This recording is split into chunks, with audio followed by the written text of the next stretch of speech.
مولاي صل وسلم دائما أبدا على حبيبك خير الخلق كلهم مولاي صل وسلم. السلام علیکم ورحمۃ اللہ وبرکاتہ. نحمده ونصلي ونسلم على رسوله الكريم. اما بعد فاعوذ باللہ من الشیطان الرجیم. بسم اللہ الرحمن الرحیم. ان اللہ وملائکتہ یصلون علی النبی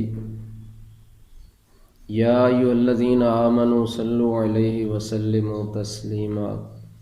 اللهم صل على سيدنا ومولانا محمد وعلى آل سيدنا ومولانا محمد وبارك وسلم صلاة وسلاما عليك يا رسول اللہ. سامعین و ناظرین، اللہ تعالیٰ کے فضل و کرم سے آج ہم فہم دین کورس کے دوسرے دور میں حاضر ہیں. پہلا دور صوم کورس یعنی روزہ کے بارے میں انفارمیشن، اس کا الحمدللہ دور مکمل ہوا، اور آج سے صلاۃ کورس کی ابتدا ہو رہی ہے. یعنی نماز کے بارے میں ہم کچھ جانکاری، کچھ معلومات حاصل کریں گے. تو اللہ تعالیٰ سے دعا ہے کہ خیر و عافیت سے اس کورس کو پایہ تکمیل تک پہنچائے. آمین. سامعین و ناظرین، نماز اللہ تعالیٰ کا اہم فرض ہے. دن اور رات میں 5 وقت اللہ تعالیٰ کی رضا کے لیے اہتمام کے ساتھ خالق و مالک رب العالمین کی بارگاہ میں حاضری دینے کو، جھکنے کو اللہ رب العالمین نے فرض فرمایا ہے. اس کو نماز کہتے ہیں. تو یہ نماز اللہ تعالیٰ کا بہت ہی اہم فرض ہے. اس کے بارے میں اللہ رب العالمین نے قرآن پاک میں کم و بیش 700 سے بھی زیادہ مرتبہ اس کا ذکر فرمایا، اس کے احکام بیان فرمائے، اور اس کی تاکید فرمائی، اور اس کی ضرورت اور اہمیت کو بیان فرمایا، اس کی فضیلت کو بیان فرمایا. تو اس کے ساتھ ساتھ نبی مکرم صلی اللہ تعالیٰ علیہ وآلہ وسلم نے اس اللہ تعالیٰ کے اہم فریضہ کو بیان کرتے ہوئے ارشاد فرمایا کہ ہر شے کے لیے ایک علامت ہوتی ہے. علامت یعنی اس کی پہچان کے لیے کچھ نہ کچھ اس کی علامت ہوتی ہے. اور فرمایا ایمان کی علامت نماز ہے. ایمان کی پہچان جو ہے وہ نماز سے ہوتی ہے. تو اس سے اگلے مقام پر آقا دو عالم صلی اللہ تعالیٰ علیہ وآلہ وسلم نے ارشاد فرمایا. اس روایت کو حضرت عبادہ بن صامت رضی اللہ تعالیٰ عنہ روایت کرتے ہیں. فرماتے ہیں کہ نبی رحمت صلی اللہ تعالیٰ علیہ وآلہ وسلم نے ارشاد فرمایا 5 نمازیں اللہ تعالیٰ نے اپنے بندوں پر فرض فرمائی ہیں. جس نے اچھی طرح وضو کیا اور وقت میں نمازیں پڑھیں اور رکوع و خشوع کو پورا کیا، تو اس کے لیے اللہ تعالیٰ نے اپنے ذمہ کرم پر عہد لیا ہے کہ اسے بخش دے، اور جس نے نہ کیا اس کے لیے کوئی عہد نہیں ہے، چاہے اللہ تعالیٰ اسے بخشے یا نہ بخشے. امام الانبیاء صلی اللہ تعالیٰ علیہ وآلہ وسلم کا ایک اور ارشاد گرامی حضرت عمر رضی اللہ تعالیٰ عنہ سے روایت ہے کہ ایک شخص نبی کریم صلی اللہ تعالیٰ علیہ وآلہ وسلم کی خدمت میں حاضر ہوا اور عرض کی کہ یا رسول اللہ صلی اللہ علیہ وسلم، اسلام میں سب سے زیادہ اللہ تعالیٰ کے نزدیک محبوب ترین چیز کیا ہے؟ اسلام میں اللہ تعالیٰ کے نزدیک سب سے زیادہ پسندیدہ محبوب ترین چیز کیا ہے؟ تو نبی مکرم صلی اللہ تعالیٰ علیہ وآلہ وسلم نے ارشاد فرمایا وقت میں نماز پڑھنا. اور جس نے نماز چھوڑ دی، آقا علیہ السلام نے ارشاد فرمایا کہ اس کا کوئی دین نہیں ہے. نماز دین کا ستون ہے. ایک روایت میں آتا ہے کہ آقا علیہ السلام نے ارشاد فرمایا نماز دین کا ستون ہے. جس نے اس ستون کو قابو رکھا، مضبوط رکھا، قائم رکھا، اس کا دین بھی قائم رہا۔ اور جس نے اس ستون کو چھوڑ دیا، اس کو گرا دیا، فرمایا اس کا دین بھی گر گیا۔ تو آقا دو عالم صلی اللہ تعالیٰ علیہ وسلم نے اس کی اہمیت اور اس کی جو ضرورت ہے اس کی تاکید فرماتے ہوئے ارشاد فرمایا جب تمہارے بچے 7 سال کے ہو جائیں تو انہیں نماز سکھاؤ اور اس کے پڑھنے کا حکم دو۔ بچوں کو نماز سکھاؤ اور ان کو پڑھنے کا حکم دو، اور جب 10 برس کے ہو جائیں، 10 سال کی ان کی عمر ہو جائے، اس وقت وہ اگر نماز میں سستی کرتے ہیں، نماز نہیں پڑھتے، تو فرمایا ان کو سزا دے کر مار پیٹ کر بھی پڑھاؤ۔ نبی کریم صلی اللہ تعالیٰ علیہ وسلم کا ایک اور ارشاد گرامی ہے، حضرت انس رضی اللہ تعالیٰ عنہ روایت کرتے ہیں کہ نبی کریم صلی اللہ تعالیٰ علیہ وسلم نے ارشاد فرمایا، قیامت کا دن ہوگا اور ہر شخص اپنے اعمال کے ترازو، اپنے اعمال کے وزن وہ کروائے گا ترازو پر، تو اپنے اعمال کے ساتھ ہر شخص اللہ تعالیٰ کی بارگاہ میں پیش ہوگا۔ تو بندہ سے سب سے پہلے اعمال میں جس چیز کا حساب لیا جائے گا، فرمایا وہ نماز ہے۔ اعمال میں سب سے پہلے جس چیز کا حساب لیا جائے گا، جس کے بارے میں پوچھا جائے گا، وہ نماز ہے۔ تو فرمایا اگر یہ درست ہوئی، اگر اس کی نماز ٹھیک نکلی، اگر نماز اس کی پوری تھی، تو آقا دو عالم صلی اللہ تعالیٰ علیہ وسلم نے ارشاد فرمایا باقی اعمال بھی اس کے ٹھیک ہی رہیں گے۔ اور اگر یہ ٹھیک نہ رہی، یہ بگڑ گئی، اس میں کوتاہی ہوئی، سستی ہوئی، یہ نہ انسان کے اعمال میں نکلی، تو فرمایا باقی اعمال بھی ٹھیک نہیں رہیں گے، باقی اعمال بھی بگڑ جائیں گے۔ دوسری روایت میں ہے کہ وہ برباد اور نقصان اٹھانے والا، یعنی خائب و خاسر ہوا۔ تو اسی طرح حضرت ابو ہریرہ رضی اللہ تعالی عنہ اس روایت کے راوی ہیں کہ نبی کریم صلی اللہ تعالیٰ علیہ وسلم نے ارشاد فرمایا کہ اسلام میں اس شخص کا کوئی حصہ نہیں جو نماز نہیں پڑھتا۔ اسلام میں، دین میں اس شخص کا کوئی حصہ نہیں ہے جو نماز نہیں پڑھتا، اور اس شخص کی نماز نہیں ہوتی جس کا وضو نہیں ہوتا۔ دوسری روایت میں، دوسرے مقام پر آقا علیہ الصلوۃ والسلام نے ارشاد فرمایا کہ دین بغیر نماز کے نہیں ہے، اور نماز دین کے لیے ایسی ہی ضروری چیز ہے جس طرح انسانی جسم کے لیے سر کی ضرورت ہوتی ہے۔ اگر جسم کے ساتھ سر نہیں ہے تو جسم بیکار ہے، جسم کی کوئی حیثیت نہیں ہے۔ تو اسی طرح نماز جب دین میں نہیں ہے، بندہ مومن کے پاس نماز نہیں ہے، تو اس کا دین بھی اسی طرح بے سر جسم کی طرح ہے۔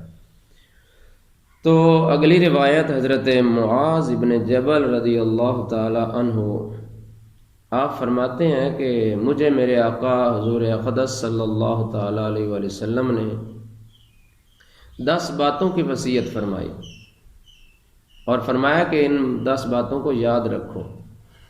امام الانبیاء صلی اللہ تعالی علیہ وسلم کے غلام حضرت معاذ ابن جبل، غلام سے مراد آپ کے صحابی حضرت معاذ ابن جبل رضی اللہ تعالی عنہ، آپ فرماتے ہیں کہ وہ 10 باتیں جو میرے آقا علیہ الصلوۃ والسلام نے ارشاد فرمائیں وہ یہ ہیں کہ اے معاذ، اللہ تعالیٰ کے ساتھ کسی کو شریک نہ کرنا۔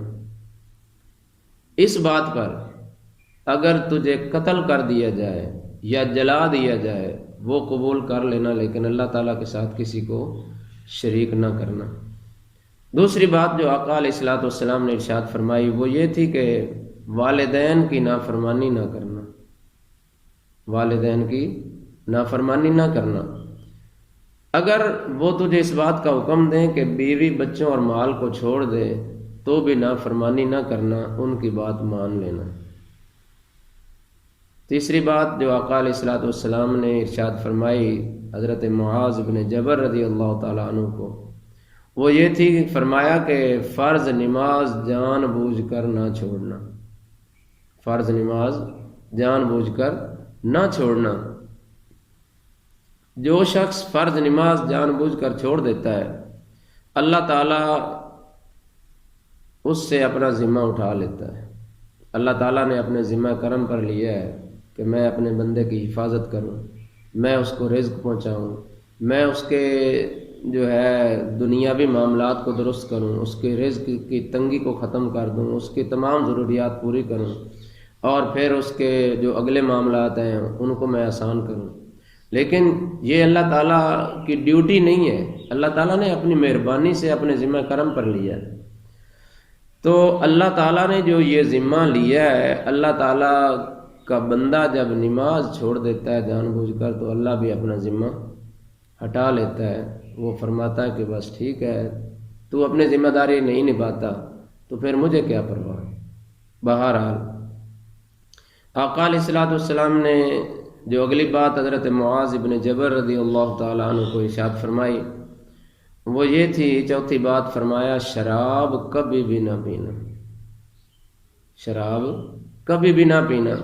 کیوں؟ اس لیے کہ یہ ہر برائی اور ہر بے حیائی کی جڑ ہے، شراب ہر برائی اور ہر بے حیائی کی جڑ ہے۔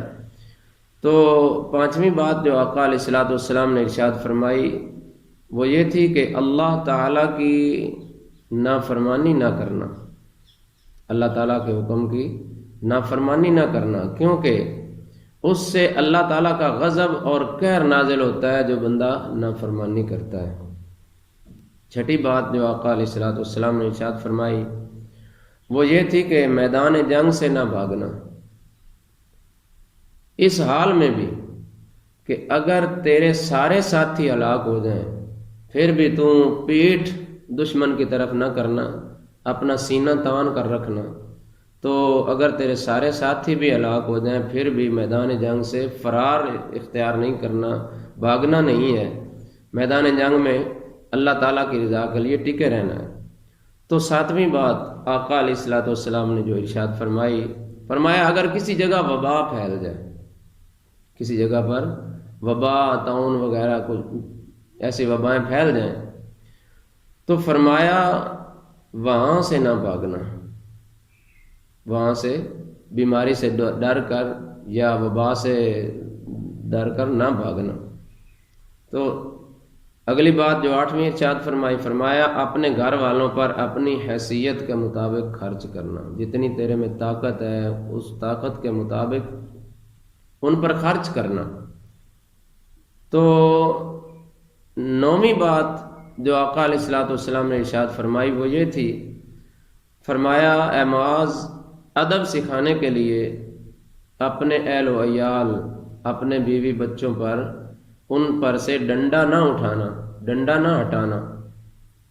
فرمایا ان کو ادب سکھانے کے لیے اگر ڈنڈا بھی استعمال کرنا پڑے تو ڈنڈا بھی استعمال کر کے ان کو ادب ضرور سکھانا، ان کو دین کی باتیں ضرور سکھانا۔ بڑوں کا ادب ہے، اللہ اور اس کے رسول صلی اللہ علیہ وسلم کا ادب ہے، اپنے استاد کا ادب ہے، یہ آداب اور دین کے جو فرائض واجبات ہیں ان کو ضرور ان کو سکھانا۔ تو فرمایا جو 10ویں بات میرے آقا علیہ الصلوۃ والسلام نے ارشاد فرمایا اے معاذ اللہ تعالیٰ سے ان کو ڈراتے رہنا، یہ نہیں کہ وہ دلیر ہو جائیں اور جو جی میں آئے وہ کرتے رہیں۔ اس بات سے تھوڑا سا ہم سبق کی طرف آتے ہیں جو 9ویں نمبر پر فرمان مصطفیٰ ہے، اس کو ایک بار پھر ہم دہراتے ہیں اور آج کی گفتگو اسی پر ہم ختم کریں گے انشاءاللہ العزیز۔ پھر اگلے سبق میں اس سے اگلا حصہ بیان کیا جائے گا۔ تو 9ویں نمبر پر میرے آقا علیہ الصلوۃ والسلام نے جو ارشاد فرمایا اس کو ذرا ایک بار پھر پڑھیے کہ ادب سکھانے کے لیے اپنی اولاد، اپنی بیوی بچوں سے ڈنڈا نہ ہٹانا۔ شروع میں جب بچے کھیلتے کودتے ہیں، شرارتیں کرتے ہیں، بری گفتگو کرتے ہیں تو ماں باپ اور دیگر رشتہ دار وہ ہنستے ہیں، اور وہ مذاق بناتے ہیں اور وہ کہتے ہیں کہ جی ہمارے گھر میں یہ رونق ہے، ہمارے گھر میں یہ دیکھو ہمارے بچے نے یہ کہا ہے، ہمارے بچے نے یہ گالی نکالی ہے، ہمارے بچے نے یہ گانا گایا ہے۔